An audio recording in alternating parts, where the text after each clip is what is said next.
Lebanon എന്ന രാജ്യത്തിൻ്റെ ചരിത്രവുമായി ബന്ധപ്പെട്ട് പറയുമ്പോൾ ആ രാജ്യഗതിയെ തന്നെ മാറ്റിമറിച്ചിട്ടുള്ള ആഭ്യന്തര യുദ്ധങ്ങളെപ്പറ്റി പറയേണ്ടതുണ്ട്. കലുഷിതമായ ആ യുദ്ധവഴികൾ എന്നത് സ്വാഭാവികമായും മനുഷ്യരുടെ ജീവനും എടുക്കുമല്ലോ. 1975 ആഭ്യന്തര യുദ്ധം എന്ന പോലെ അതിനും നൂറ്റാണ്ട് മുന്നേ ലബനൻ മേഖലയിൽ കലുഷിതമായ ഒരു യുദ്ധം നടന്നിരുന്നു. സത്യത്തിൽ ഇന്നുള്ള ലബനൻ്റെ സാമൂഹിക സ്ഥിതികൾക്കും മാറ്റങ്ങൾക്കുമൊക്കെ മൂലകാരണമായി നിലകൊള്ളുന്ന ഒരു വലിയ കലാപം. ഇത് നടക്കുന്നത് 1860 കാലത്താണ്. ലബനൻ മേഖലകളും ഇന്നത്തെ സിറിയൻ പ്രദേശങ്ങളുമൊക്കെ പഴയകാലത്തെ ഗ്രേറ്റർ സിറിയ അല്ലെങ്കിൽ ലെവാൻറ്റ് മേഖല എന്നാണല്ലോ അറിയപ്പെടാറ്. ഈ മേഖലകളെല്ലാം തന്നെ ഒട്ടോമൻ സാമ്രാജ്യത്തിൻ്റെ ഭാഗവുമായിരുന്നു. ഇതിൽ തന്നെ മൗണ്ട് ലബനൻ മേഖല എന്നത് മലനിരകളാലുള്ള സംരക്ഷണ വലയം സൃഷ്ടിക്കപ്പെട്ടിരുന്ന ഒരിടമാണല്ലോ. അതായത് ഇന്നത്തെ സെൻട്രൽ ലബനൻ മേഖല എന്ന് പറയാം. ഇവിടെ ഉത്തരമേഖലയിൽ ക്രിസ്ത്യൻ മറോണിറ്റ് വിഭാഗവും ദക്ഷിണ മേഖലയിൽ ഡ്രൂസ് വിഭാഗവുമാണ് ഭൂരിപക്ഷമായി ജീവിച്ചിരുന്നത്. നൂറ്റാണ്ടുകളോളം ഇവർ തമ്മിൽ സമാധാനവും നിലനിന്നിരുന്നു. എന്നാൽ 1800കളോടെ യൂറോപ്യൻ ശക്തി വർദ്ധിക്കുകയും യൂറോപ്യൻ സാംസ്കാരിക രീതികളും ജീവിത നിലവാരവുമൊക്കെ ലോകത്ത് പടരാനും ആരംഭിച്ചു. ഇതേ സമയമാകട്ടെ ഒട്ടോമൻ സാമ്രാജ്യം ശക്തി ക്ഷയിച്ച് തകരാനും ആരംഭിച്ചിരുന്നു. നെപ്പോളിയൻ്റെ അധിനിവേശം, ബ്രിട്ടൻ്റെ ഇടപെടലുകൾ, അൾജീരിയയിലെ ഫ്രഞ്ച് ഇടപെടലുകൾ, ഈജിപ്തിൽ മുഹമ്മദ് അലി പുതിയൊരു ശക്തിയായി ഉയർന്നു വന്നതുമൊക്കെയായ ഒരു കാലം. ചുരുക്കിയാൽ നിലവിലിരുന്ന വ്യവസ്ഥിതിക്ക് വലിയ മാറ്റങ്ങൾ ഉണ്ടാവുകയാണ് ആ സമയത്ത്. എന്നാൽ ആ മാറ്റങ്ങളിൽ ആ സാമ്രാജ്യത്തിൽ കാലങ്ങളായി ജീവിച്ചിരുന്നവർ പ്രതിഷേധിച്ചു തുടങ്ങുകയാണ്. നൂറ്റാണ്ടുകൾ ചരിത്രമുള്ള ദമാസ്കസിനേക്കാൾ ലബനൻ ആസ്ഥാനമായുള്ള ബൈറൂട്ട് നഗരമൊക്കെ യൂറോപ്യൻ മേഖലകളുമായി അടുത്ത ബന്ധം പുലർത്തുകയും വികസിത മേഖലയിലേക്ക് എത്തുകയുമുണ്ടായി. ഏതായാലും ഇത്തരത്തിലുള്ള പ്രശ്നങ്ങൾ ഡ്രൂസ് വിഭാഗവും മറോണിറ്റ് ക്രിസ്ത്യൻ വിഭാഗവും തമ്മിലുള്ള സംഘർഷങ്ങൾക്ക് കൂടി വഴിവെച്ചു. ഡ്രൂസിനെ ബ്രിട്ടൻ പിന്തുണച്ചപ്പോൾ മറോണിറ്റുകാർക്ക് ഫ്രാൻസും സഹായങ്ങൾ നൽകി. ഇതിനെയൊക്കെ നിലക്ക് നിർത്താനുള്ള ശക്തിയായി ആ സമയം ഒട്ടോമൻ സാമ്രാജ്യവും നിലകൊണ്ടില്ല എന്നും പറയാം. ഏതായാലും ഈ ഒരു വിഭാഗീയത വളർന്നു വരികയും 1860 കാലത്ത് ഇതൊരു ആഭ്യന്തര യുദ്ധത്തിലേക്ക് കടന്നു ചെല്ലുകയുമുണ്ടായി. മറോണിറ്റ് ക്രിസ്ത്യൻ വിഭാഗവും ഡ്രൂസ് വിഭാഗവും തമ്മിൽ പോരടിക്കുകയുണ്ടായി. നഗരങ്ങൾ നശിപ്പിക്കപ്പെട്ടു, ജനങ്ങൾ കൂട്ടക്കൊല ചെയ്യപ്പെട്ടു. ഇതിൻ്റെ പ്രതിഫലനങ്ങൾ സിറിയൻ മേഖലകളിലും ഉണ്ടായിരുന്നു. ഡ്രൂസ് ക്രിസ്ത്യൻ പോരാട്ടങ്ങളിൽ പൊതുവെ ഡ്രൂസ് വിഭാഗമാണ് ജയിച്ചുകൊണ്ടിരുന്നത്. ആയിരക്കണക്കിന് മനുഷ്യർ കൊല്ലപ്പെട്ടപ്പോൾ ഒട്ടേറെ ക്രിസ്ത്യൻ ജനത ദമാസ്കസിലേക്ക് പലായനം ചെയ്യുകയുണ്ടായി. ദമാസ്കസിലുള്ളവർ നേരിട്ട് യുദ്ധത്തിലൊന്നും പങ്കെടുത്തിട്ടില്ല എന്നുകൂടി കാണാവുന്നതാണ്. ദമാസ്കസിലെത്തിയ ക്രിസ്ത്യൻ ജനതയെ ക്രിസ്ത്യൻ വിഭാഗങ്ങളും ചില മുസ്ലിം ജനതയുമൊക്കെ സ്വീകരിക്കുകയും ചെയ്തു. പക്ഷേ മറ്റൊരു വശത്ത് കലാപം നടക്കുകയാണ്. പല രീതിയിലുള്ള വാർത്തകൾ പല മേഖലകളിൽ പരക്കുന്നുണ്ട്. പലതരത്തിലുള്ള ജനങ്ങൾ കൂടുതലായി പലായനം ചെയ്യുന്നതുമൊക്കെ ദമാസ്കസിലെയും സ്ഥിതിവിശേഷം വഷളാക്കാൻ ആരംഭിക്കുകയാണ്. സ്വാഭാവികമായും അതിൻ്റെ ഭവിഷ്യത്തുകൾ ഒരു കലാപമായി ദമാസ്കസിലും സംഭവിക്കാമെന്ന് പലർക്കും തോന്നിത്തുടങ്ങി. മറ്റ് മേഖലകളെയൊക്കെ അപേക്ഷിച്ച് അത്രയധികം പ്രാചീനമായ സംസ്കാരം നിലവിലുള്ള, അത്രയധികം മനുഷ്യരുള്ള വികസിതമായ ദമാസ്കസിലും ഒരു കലാപം ഉണ്ടാവുക എന്ന് പറഞ്ഞാൽ അതിൻ്റെ നഷ്ടങ്ങൾ വളരെ വലുതായിരിക്കുമല്ലോ. ക്രിസ്ത്യൻ വിഭാഗം ഡ്രൂസുകളുടെയും അറബ് മുസ്ലിങ്ങളുടെയും ആക്രമണത്തിന് വിധേയമാകുമോ എന്ന് ഭയന്നപ്പോൾ യൂറോപ്യൻ ശക്തികളുടെ സഹായത്തിൽ തങ്ങൾക്കെതിരെ ആക്രമണം ഉണ്ടാവുമോ എന്ന് മുസ്ലിം മേഖലകളും ഭയക്കുകയുണ്ടായി.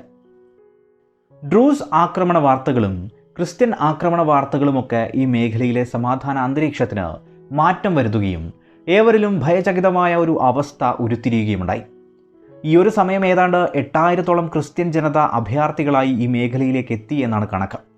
മുസ്ലിങ്ങൾ ഉൾപ്പെടെ പലരും ഇവരെ സഹായിക്കുകയും ചെയ്തു. പക്ഷേ ഇവരെയൊക്കെ ഒരു അപകടം എന്ന നിലയിലാണ് ദമാസ്കസിലെ ട്രഡീഷണൽ ജനതയൊക്കെ നോക്കിക്കണ്ടത്.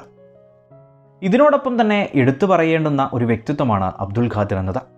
അൾജീരിയൻ മേഖലകളിലെ ഫ്രഞ്ച് അധിനിവേശത്തെയൊക്കെ ഒരു പരിധിവരെ തടഞ്ഞ അബ്ദുൽ ഖാദിർ ആ സമയം ജീവിച്ചിരുന്നത് ദമാസ്കസിലായിരുന്നു. അദ്ദേഹത്തിന് ഒരു കൊച്ചു സൈന്യവും ഉണ്ടായിരുന്നു. ദമാസ്കസിലെ സ്ഥിതിവിശേഷങ്ങൾ മനസ്സിലാക്കിയ അദ്ദേഹം ഒരു വലിയ പ്രശ്നമുണ്ടാവാൻ സാധ്യതയുണ്ടെന്ന് തോന്നിയതുകൊണ്ട് തന്നെ അത് തടയാനും കലുഷിത സാഹചര്യത്തിന് അയവ് വരുത്താനും പരമാവധി ശ്രമിക്കുകയുണ്ടായി. അൾജീരിയൻ റെസിസ്റ്റൻസിലെ നായകനായതുകൊണ്ട് തന്നെ അദ്ദേഹം മുസ്ലിം ജനതയ്ക്കൊക്കെ ഇടയിൽ ഒരു നായകൻ കൂടിയായിരുന്നു.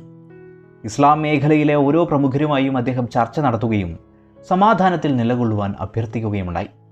ഫ്രഞ്ച് മേഖലകളുമായും അദ്ദേഹം നിരന്തരം ആശയവിനിമയം നടത്തി. ദമാസ്കസിലെ ക്രിസ്ത്യൻ മേഖലകൾക്ക് സുരക്ഷ ഒരുക്കാൻ വേണ്ട നടപടികളും അദ്ദേഹം എടുക്കുകയുണ്ടായി. എങ്കിലും ആക്രമണ വാർത്തകളൊക്കെ പടർന്നു പിടിക്കുന്നതും സ്ഥിതിവിശേഷങ്ങൾ മാറി മറിയുന്നതുമൊക്കെ നിമിഷ നേരങ്ങൾ കൊണ്ടാണല്ലോ. പരസ്പരം അങ്ങോട്ടും ഇങ്ങോട്ടുമുള്ള ആക്രമണ വാർത്തകൾ ദമാസ്കസിലെ കലുഷിത സാഹചര്യത്തെ തീ വെപ്പിച്ചു എന്ന് തന്നെ പറയാം. ജൂലൈ 9 ഡ്രൂസ് മുസ്ലിം വിഭാഗങ്ങൾ ക്രിസ്ത്യൻ മേഖലകളെ ആക്രമിച്ചു തുടങ്ങി. പൊട്ടിപ്പുറപ്പെട്ടത് പടരാൻ ഒട്ടും സമയം വേണ്ടി വന്നില്ല. ഒരു കൂട്ടം നടത്തിയ ആക്രമണത്തെ തുടർന്ന് ഒട്ടോമൻ സൈനികർ ഇടപെടുകയും ആക്രമണം നടത്തിയവരിൽ ചിലരെ അറസ്റ്റ് ചെയ്യുകയുമുണ്ടായി. എന്നാൽ ഇത് വലിയൊരു പ്രതിഷേധത്തിനാണ് തുടക്കം കുറിച്ചത്. അതോടെ ഡ്രൂസ് മുസ്ലിം വിഭാഗങ്ങൾ ഈ ഒരു രംഗത്തേക്ക് വ്യാപകമായി ഇറങ്ങുകയും ഒട്ടോമൻ ഉദ്യോഗസ്ഥരോട് തന്നെ കയർക്കുകയും ചെയ്യുന്ന അവസ്ഥ അവിടെ വരികയാണ്. ആയിരങ്ങൾ വലിയ കൂട്ടമായി മാറുകയുണ്ടായി. ആക്രമണ സ്വഭാവമുള്ള ആ കൂട്ടങ്ങളെ തടയാൻ ഗവർണറായിരുന്ന അഹമ്മദ് പാഷ പെട്ടെന്ന് തന്നെ ക്രിയാത്മകമായ നടപടികൾ എടുക്കുകയോ കൂടുതൽ സഹായങ്ങൾ ലഭിക്കാനുള്ള നീക്കങ്ങളിലേക്ക് കടക്കുകയോ ഉണ്ടായില്ല. സ്വാഭാവികമായും ഈ വിഭാഗങ്ങൾ ക്രിസ്ത്യൻ മേഖലകൾക്ക് നേരെ മുദ്രാവാക്യം വിളിക്കുകയും അങ്ങോട്ടേക്ക് മാർച്ച് ചെയ്ത് ആക്രമണമൊക്കെ നടത്തുകയുമുണ്ടായി. ക്രിസ്ത്യൻ മേഖലകളിലേക്ക് മാർച്ച് ചെയ്തപ്പോൾ അത് തടയാനായി നിലനിർത്തിയിരുന്ന ഒട്ടോമൻ സൈനികരൊക്കെ ആദ്യമൊക്കെ രംഗം ശാന്തമാക്കിയെങ്കിലും പിന്നീട് അങ്ങോട്ട് അതൊക്കെ തകരുകയുണ്ടായി. ഒപ്പം ഒട്ടോമൻ്റെ ഉന്നത ഉദ്യോഗസ്ഥരോ കൂടുതൽ പടയോ ഒന്നും തന്നെ അവിടെ എത്തുകയുമുണ്ടായില്ല. അതോടെ ആക്രമണ പരമ്പര തന്നെ സംഭവിക്കുകയുണ്ടായി. ഒളിച്ചിരിക്കുന്നവരെ കാട്ടിക്കൊടുക്കാൻ ഭീഷണികൾ വന്നു. ആക്രമിച്ചവർ തന്നെ പല ഗ്രൂപ്പുകളായിരുന്നതിനാൽ പലയിടത്തും കൊള്ളയും കൊലയും സൃഷ്ടിക്കപ്പെട്ടു. ക്രിസ്ത്യൻ മേഖലയിലെ വീടുകൾ ആകെ തകർക്കപ്പെട്ടു. നിങ്ങൾ ഈ ചിത്രത്തിൽ കാണുന്നത് കൂട്ടക്കൊലയ്ക്ക് ശേഷം തകർന്ന തരിപ്പണമായ ക്രിസ്ത്യൻ ജനവാസ മേഖലയാണ്. ജൂലൈ 9 തുടങ്ങിയ കലാപം ജൂലൈ 11 ആവുമ്പോഴേക്ക് ചുരുങ്ങിയത് 2500-ലധികം പേർ കൊല്ലപ്പെട്ടിരുന്നു എന്നാണ് കണക്ക്.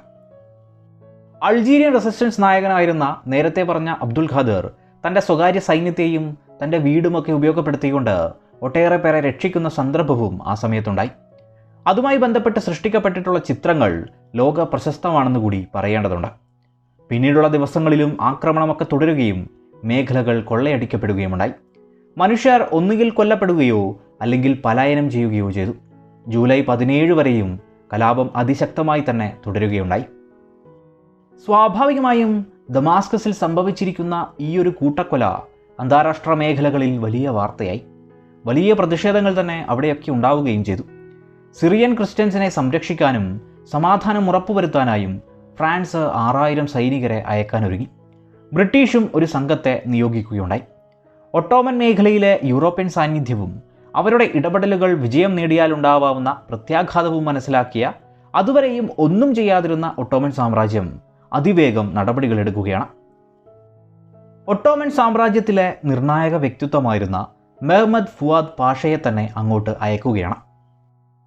അദ്ദേഹം എത്തിയ ദമാസ്കസിൽ ക്രിസ്ത്യൻ മേഖലകളിലെ കെട്ടിടങ്ങളും മറ്റും പൂർണ്ണമായി തകർന്ന കാഴ്ചയാണ് വരവേറ്റത്. അവിടെയുണ്ടായിരുന്ന ക്രിസ്ത്യൻ വിഭാഗങ്ങളിൽ മിക്കവരും ബൈറൂട്ടിലേക്ക് തന്നെ പലായനമൊക്കെ ചെയ്തിരുന്നു. നഗരത്തിൻ്റെ നഷ്ടപ്പെട്ട വിശ്വാസം തിരിച്ചുപിടിക്കുന്നതിനായി പാഷ ദ്രുതഗതിയിൽ നടപടികൾ എടുക്കുകയാണ്. കലാപത്തിൽ പങ്കാളികളായ ഡ്രൂസ് വിഭാഗത്തിലെ 110 പേരെ അതിവേഗം തൂക്കിലേറ്റുകയുണ്ടായി.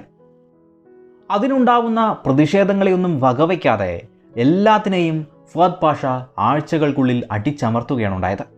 മാസങ്ങളോളം ശിക്ഷാവിധികളും അവിടെ നടപ്പിലാക്കുകയുണ്ടായി. ബൈറൂട്ടിലുള്ള ക്രിസ്ത്യൻ ജനത തിരിച്ചു വരണമെന്ന് അദ്ദേഹം ക്ഷണിക്കുകയും ചെയ്തു. ഉരുക്കുമുഷ്ടിയിൽ അതിവേഗം ദമാസ്കസ് സമാധാനം വീണ്ടെടുക്കുകയുണ്ടായി. യൂറോപ്പിലെ കടുത്ത വിമർശകർ പോലും ഫുവാദ് പാഷയുടെ ദമാസ്കസിലെ ഇടപെടലിനെ പ്രശംസിക്കുകയുമുണ്ടായി. ഏതായാലും ഡ്രൂസ് മറോണിറ്റ് ക്രിസ്ത്യൻ സംഘർഷങ്ങൾ 1860-ൽ ലെബനൻ എന്നൊരു പ്രത്യേക രാജ്യം തന്നെ സൃഷ്ടിക്കുന്നതിന് കാരണമായി മാറി. ആ സമയം നിലവിൽ വന്ന ജനസംഖ്യാനുപാതികമുള്ള പ്രാതിനിധ്യ നയം അടിസ്ഥാനപരമായി ലെബനനിൽ ഇന്നും നിലനിൽക്കുന്നു എന്നതാണ് ഏറെ പ്രത്യേകത. ഒപ്പം ദമാസ്കസിലുണ്ടായ ആ കൂട്ടക്കൊല ചരിത്രത്തിലെ കറുത്ത ഏടായി നിലനിൽക്കുകയും ചെയ്യുന്നു.